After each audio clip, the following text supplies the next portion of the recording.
Books of Enderal, the Butcher of Ark, Chapter 9, The Rise. The first thing I felt was astonishment. I was not in pain, even though I clearly felt the cut in my throat. Instead, I felt a sober certainty. I had killed myself. I closed my eyes and waited. The pain exploded after exactly 27 seconds. I tried to scream, but I only produced a choked rattle. I broke down and rolled to the side, my knees drawn to my chest like a freezing child. After 96 seconds, my field of vision had become a dirty, dark, red-colored glass pane, and my body was flagged. The red puddle underneath me had grown to a man's size, and I had asked myself if the numerous animals that my foster father, or his suppliers, had killed in order to obtain their beautiful furs had felt the same. After 105 seconds, I felt how life melted away and a pleasant drowsiness emerged. How nice it would be to simply close my eyes and sleep forever and ever in peace and tranquility. After 150 seconds, I stopped counting and woke up. The first change I noticed was the one that was hard to describe. Even though the room around me was superficially the same, I felt that something was wrong, like a deformed man trying to hide his true face beneath a mask. The other change was of physical nature, and I noticed it when I instinctively put my right hand on my chest. My heart was not beating anymore. I examined my neck in disbelief. The cut was still there, but the stream of blood had stopped. My sight was back to normal. My mind was clear. I noticed a third change when I looked around. The drawings had come to life. The mist in the washing swirled around. Lightning made of oil paint flashed at the horizon, fading to a milky gray after a moment. The man himself was levitating up and down like a forgotten corpse in the ocean. I was unable to understand what I saw, and my gaze passed the first stone and the first blaze. The same thing. All the paintings were moving. The sun rays from the time of rest blinded me, and the thick blood flowed slowly from the neck of the man in the painting of the trial. For a moment nothing happened. Then I heard a sound like cloth being torn, and at the same time all masked faces of the painting figures looked into my direction. They all stared at me, and even though their masks at least partly covered their eyes, I felt their gaze on me like a dark power. I should have felt fear, but instead the fire began sparkling and awakening inside of me. They do not want to harm me, it shot through my head. They want to guide me. I watched how the figures left their paintings. Liquid paint trickled down from them. For a moment they stood still. Then they marched lockstep towards me. Their steps made no sound. Only the trickling paint made a surreal sound that I am unable to describe. With every step they made, the sparkling inside me intensified. They formed a circle around me and stood still. Then they all lifted their right hands and moved them to their faces. Slowly and firmly I watched the figures, eager not to dismiss any detail, and I felt changing emotions. I despised the thin man from the limbus. How weak he was. How pathetic. Hope arose in me when I looked at the man from the first blaze, the man from the Renaissance. The painting that I had studied first I adored. He emitted dignity and power, such as I had never felt before. Nothing could penetrate the cold steel of his mask. He had crossed the limit. He was perfect. The fire now filled every part of my body, my arms, my legs, my chest, my loins. "You have chosen the right way," I heard a whisper inside of me. "Now let yourself go." I sighed, like a man who holds his lover in his arms after years of separation. Then I nodded to the oil figures. They took off their masks, and I screamed. Here some pages were neatly cut from the original manuscript.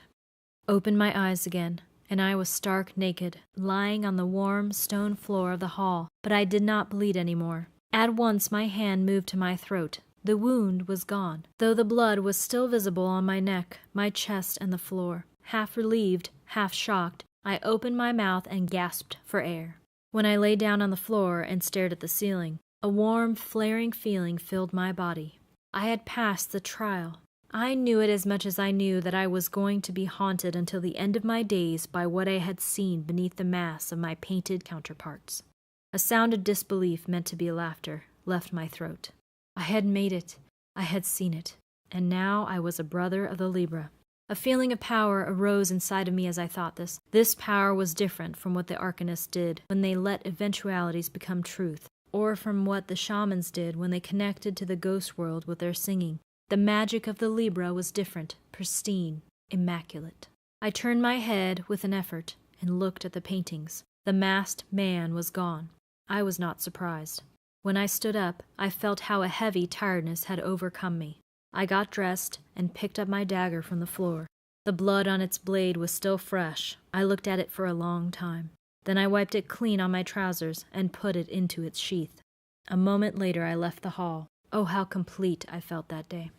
My chronicle comes to an end, and I do not want to waste time with unnecessary narrations. Time runs faster than the ink on this paper dries, and I was greatly exhausted by the events of the last days. Reading the previous page filled me with anger. How inappropriate my descriptions were, how fragile my thoughts. I can merely hope that they will suffice. Let me begin the final part with a correction. Contrary to the claims of some people, I am no unprincipled murderer. Everything that I had written so far is truthful, no matter how bizarre it may sound.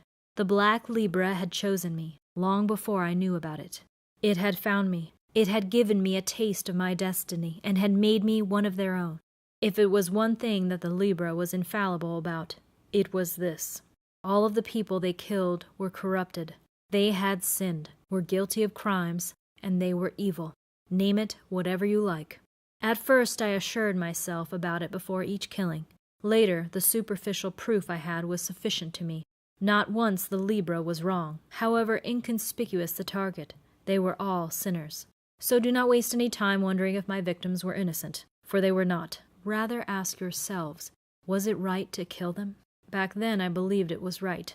The teachings of the Libre guided me, and it was so simple. We have a choice. We decide whether we invite the demons by committing sins. We decide to become corrupted. We, the chosen of the Libre, punish those who are weak. Not all of them, but enough, so that the innocent ones are protected, so that fear enters the sinners' hearts, so that the world is preserved from ultimate corruption. Today I remember the pride that I felt when I faced Callion and the others with a tired smile. Not many were present, maybe a dozen, maybe less. Nobody applauded or cheered, as it was unnecessary. The men and women who were present knew what I had seen and done. Nevertheless, I was surprised when Callion told me that it was about time to return to Ark.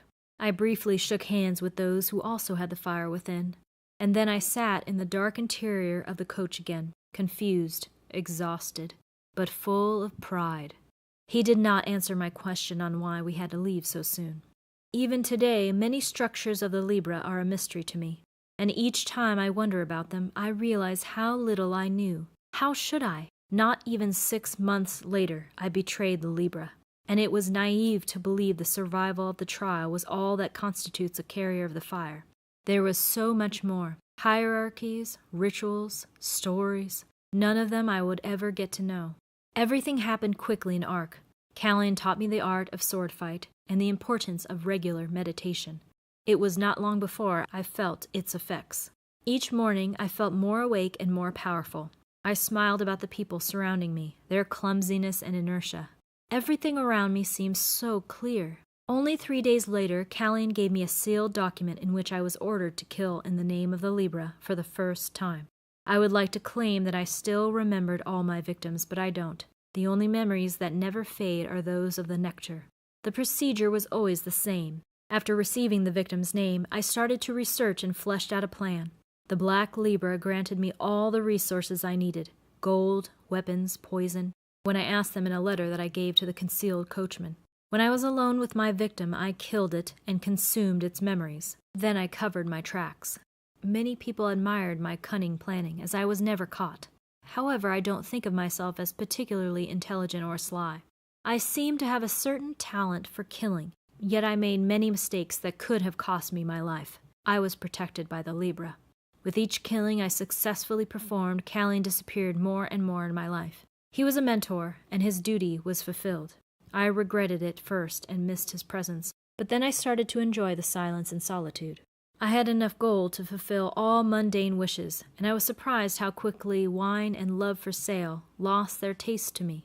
In the autumn of the year 6291, 4 months after my trial, I mostly spent my evenings alone in the room of an inn, or walking through nature or the city. I took my time to observe people. How little attention I got! My inconspicuous, ugly appearance did not remind anyone of the illusionary conceptions of a hired killer. a tall, athletic man with a hooded, concealed face and a malicious smile. I enjoyed the anonymity and the role I had to play. I considered myself a quiet wanderer and a servant of justice who wiped the corrupted ones from life like the summer wind withered leaves from the trees. My fate was not easy to bear. Never again I'd be able to fulfill mundane dreams. Never again I'd be able to truly love someone. Yet I was a part of something without which our world had fallen into an abyss, rotten with sinful people. The others were blinded. I saw. I never would have guessed how soon everything was going to change. The day started like any other day. I woke up before sunrise after a dreamless sleep, and I felt pleasingly calm when I stood up. I had accommodated myself in a tavern near the city gates. The stir after my recent murder had already ceased, and nobody had asked me about my path or my origin when I paid for my room 3 weeks in advance from a well-filled penny bag. My gaze wandered thoughtfully through the cozy room. It came to halt on an extinct fireplace. I yawned and rubbed my eyes. When will it happen again? The snow lay high on the trees, but it started melting in the sun. Soon there will be spring, I thought, and I became melancholic. I imagined children running across the blooming meadows, and the craftsmen of art gathering below the green oak trees in the tavern garden. For the first time after a long time, I wished for company. I meditated, ignited a fire, and had a sparse meal. It was not before I left the room to have a walk that I noticed the paper with the red slipknot lay underneath the gap of my door. I recognized it instantly. It came from the black Libre. With a joyful feeling of anticipation I welcomed after my gloominess, I went to my knees, took the parchment, and opened it. I read it letter by letter and repeated it after I had finished. Then I threw it into the fire. When the document turned to ashes, I was filled with an uneasiness that I can't explain until today.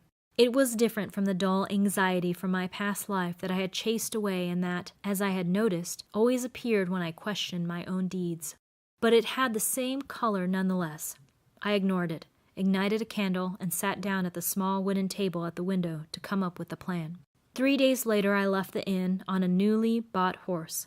Spring was closing in, but the days were still short, and I planned to return to Ark before darkness, which I did. I gave my horse to the stable lad of the highly frequented tavern, threw him a penny, and made my way to the tap room.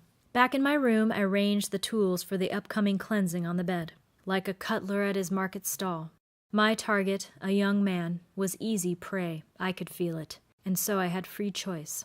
I decided to take my long dagger that I had used to help Callian in the brothel. Then I pondered my plan. A short time before midnight, I left the dancing nomad. The night was starry and relatively warm. Melting snow fell down from the roofs with a dull noise. According to the document, I could find my target in a noble house of one of the most expensive streets in town. It's always the rich who see themselves above everything, I bitterly thought, when I approached the door to the noble's quarter. I showed my papers to the guards, and they let me in with a nod. If they only knew. Not before long I arrived at my destination. Like all houses in the noble quarter, it was impressive. I was surrounded by high walls, and a stone arch surrounded the gate. The portcullis was closed, but behind it an alley leading to the entrance of the big house was visible. 2 towers at the eastern and western side of the abode made it look like a castle. In my former life, the thoughts of the costs of such a luxurious building would have brought me down to my knees, but now I only mustered over it coldly. I could not see any guards, but a flickering light in the gatehouse indicated that it was occupied. I had to count on that. I walked around the estate twice. At the back, it was protected by the King's Rock. At its side, there were 2 other nobles' houses. At the west side of the wall, just a few arms' lengths from where it merged with the rock, I found what I was searching for. Finally, my stomach tingled, and the ash began to glow. The place that I had chosen for my plan was a nice bench at the shore of the Malphus River, which rippled sublimely through the nocturnal scenery. From there I had a clear view through the gate to the estate of the sinner. It was cold, but I was not freezing. A gray-haired man and a young woman passed by and smiled to me. I smiled back. Then the alley leading to the estate burst into flames with a loud thunder. A cold shudder went down my spine and my forehead began to sweat. The reactions which I had counted on came quickly first. The couple noticed the fire. The young woman uttered a shrill cry and clung herself to her lover. Shortly thereafter I heard the sound of boots on cobblestones coming closer. The scent of smoke filled the air, and I was unable to fight a silent smile. Then I, too, made a frightened face and ran away, in panic, as it seemed. But unlike the others, I did not run away from the estate, or towards it. I contentedly noticed that the doors were wide open. 2 guards stepped outside. Another guard stepped out of the gatehouse, helplessly looking at the other guards and the burning trees that illuminated the night like torches on a funeral march. No one noticed that the fire did not spread. I had no intention to cause a large-scale fire, as I did not want innocent people to get hurt. I was only interested in the man who was going to die tonight. I freed my face from the fake, panicked expression in the moment that I entered the darkness of the side of the street next to the estate.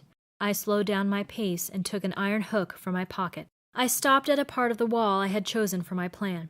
It was 3 times my height, but it was old and fissured. I checked for hollow parts and pulled myself up with the help of my hook. Then I lay flat on top of the wall and analyzed the situation. The trees were still burning bright, and the porter had opened the gate. Just as I was looking down, 2 guards ran through the open gate, but they stopped and looked around helplessly. The porter shouted something at them that I could not understand. 4 more people, most likely of the staff, had left the building and joined the 2 guards. I slipped down the wall and hid behind a bush. Now was the time. I closed my eyes again and listened to the blaze inside of me. It was content, and felt, just like myself, the nearing nectar. Soon, I murmured. Then I turned my gaze at the hedge that had been planted directly in front of the house. I felt a greedy, affirmative tingling. I tensed my muscles and felt it shooting up my body, through my ribs, my neck, my skull, out of my eyes. I gasped and reeled for a moment. For a moment, nothing happened. Then the hedges began to burn. I sighed and smiled, as if I were congratulating myself. If the hedges had started to burn as suddenly as the trees, a trained eye could have noticed the magic behind the events. It still seemed unusual, but not like witchcraft. A young man was the first to notice the apparent spreading of the fire. He reacted with a quite unmanly cry. In the meantime, some guards had approached. They were pulling a cart behind them, one of the startling inventions that I never learned to understand. By constantly turning a crank, it could be used to shoot a straight beam of water from a bronze barrel of water. Its appearance made me hurry up. The inhabitants, who had been indecisive before now, fled along the brightly burning alley towards the gate. I rushed silently to the side of the house and pressed myself against the wall. I looked for a delivery door at the back of the house. Every big estate had one of these doors so that sacks of flour, meat, and vegetables for the kitchen did not have to be carried through the front door. While I was sneaking along a wall, I heard how the water from the fire cart fizzled into the cold night. I need to hurry up, I thought, but without any of the nervousness or panic that I had felt in my earlier life. I put my hand on the lock, conjured the fire, and watched it melt away. Then I carefully opened the door and went inside. The storeroom smelled like salted meats, onions, and alcohol, and after some time I found a suitable hiding place between 3 chests. I smiled, took a deep breath, and extinguished the fire. It was only a matter of patience now. I estimated that the time was 3 hours after midnight when I decided to begin. My plan was perfect. Everyone had acted just as I had foreseen. I knew it even though only a few noises told me what was happening. As expected, the panic had cooled down when the fire slowly began to diminish. I smiled, imagining the faces of the guards when they realized that the flames on the treetops did not perish, no matter how much water they poured at them. They could have tried to extinguish it until the Black Guardian awakes, I thought. Only after my order the flames began to retreat, slow and reluctant like a wolf being forced to leave an animal it had killed on a clearing without savoring its meat. After 3 hours, all the voices outside were gone. Then the door opened and closed several times, and after some angry shouts of a man, definitely my target, there was silence. Without any doubt, he would be looking for someone to blame tomorrow, I thought bitterly, and he would find someone. I brought the document before my mind's eye. Metumiel Dal Jul, 24 winters old, and a murderer. Even though the records of the Black Libre claim that the demons had taken possession of him only a few moons ago, they had caused more damage with him than with others in an entire lifetime. He had sinned 3 times, and each time he got away unatoned. Young Dal Jul, whose father had died this year, was considered impulsive and rash, traits that had gotten any young man of lower status into trouble soon. Yet his father, a wealthy clothier, who, according to rumors, had simply earned his noble title by mercantile success, had used his contacts to protect him from any consequences. It's a shame, I thought. Perhaps it hadn't been too late back then. The first murder had been committed in the late summer. He had strangled a room maiden in his bedchamber after abusing her. The murder was pinned on one of his servants. The second murder was committed in the same manner, in a brothel. The body of a young whore was found in the sewers. The third murder was a result of a tavern brawl. Young Daljul had an argument with the innkeeper, whom he blamed to have insulted his dead father. In the middle of the conflict, Metumil drew a knife and stabbed the innkeeper in full sight of the guests. Even though he'd been called to testify to the tribunal, the result was obvious. How easy it is to turn the world if a few witnesses' tongues can be oiled with gold. Maybe the tribunal could sentence him sooner or later, after the demons in him had caused dozens of victims. But that's something the Libre was going to prevent. I stood up and began to move silently. Nobody noticed me as I sneaked through the kitchen and the atrium, up the stairs, along the hallway, decorated with old, fine harnesses, towards the chamber of the man I intended to kill.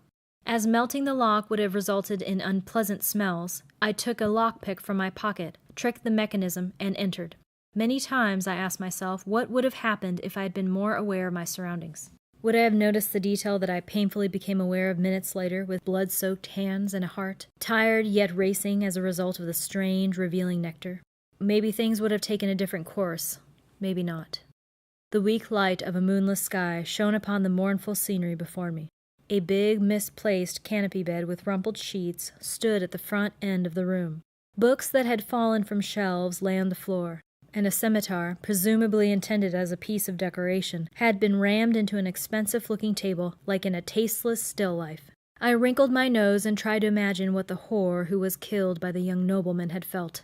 Did she sense her destiny as she entered the room in which every corner, the empty bottles of wine and the carelessly tossed clothes, screamed negligence?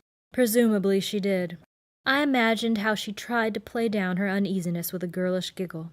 I looked at the bed on which the demon slept. He panted clumsily. His legs were spread and his hands sprawled out like a squire. There he had taken what he wanted from the girl. Did he already start to strangle her then? Did she still try to remain calm? Did her screams of lust become real, fearful ones? I bit my lower lip and shook my head, trying to get rid of these unpleasant thoughts. I was going to know what had happened sufficiently enough. Whether Daljul wanted it or not, I was going to enjoy it. I drew my dagger from its sheath. I slipped it out almost noiselessly, like a snake approaching its prey. I looked at my victim with a mixture of pity and contempt. Regardless of his 24 years, Metumil Daljul had the tender features of a boy. A scarce beard grew on his chin, and his cheeks were smooth. His naked chest was covered with red spots, and his shoulders were small and lanky. To a certain extent he reminded me of my former self, except for the obtrusive smell of sweat and alcohol. "The demons are inside of you," I said unconsciously. I opened my leather bag and removed a black, thick cloth from it. Then I sat down next to him at the edge of the bed. In the shadows I probably looked like a mother singing her child to sleep. I laughed shortly, to which Daljul reacted with a protesting sigh. But he did not wake up. Then he rolled to his side, moved his knees to his chest, and crossed his arms like a child. I shook my head. If I hadn't known about the fragile man's deeds, I would have considered him a pitiable, spoiled, noble son.